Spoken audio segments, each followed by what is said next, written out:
तो किशोरी जी बोली, बोले श्याम सुंदर, बोले तीर्थों में स्नान करने के लिए आपको जाने की क्या आवश्यकता है? बोले सकल तीर्थों को यहीं बुला लो ना, क्यों जाना है आपको? और आप चले जाओगे तो मैं तो आपका विरह बर्दाश्त नहीं कर पाऊंगी, मैं आपका वियोग बर्दाश्त नहीं कर पाऊंगी। आप सकल तीर्थ को आप यहीं बुलाओ।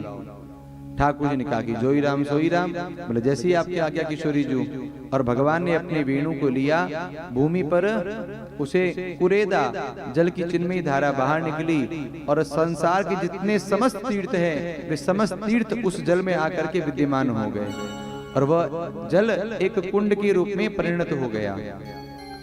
आप भी जानते हैं उसे। आप कभी जब गिरिराज की परिक्रमा करने जब हम जाते हैं तो मार्ग में एक श्याम कुंड नामक एक सरोवर आता है। ये श्याम कुंड श्री ठाकुर जी ने इसका निर्माण किया।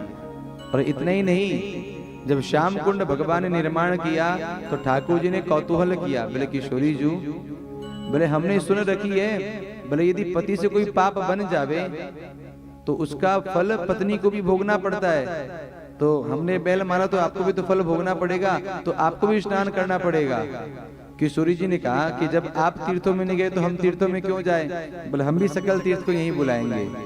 तो वहीं श्याम कुंड के ठीक पास में किशोरी जी ने अपना कंगन उतारा और धरती पर लगाया। जल की चिन्मय धारा बाहर निकली और सकल तीर्थ उसमें भी समाविष्ट हो गए।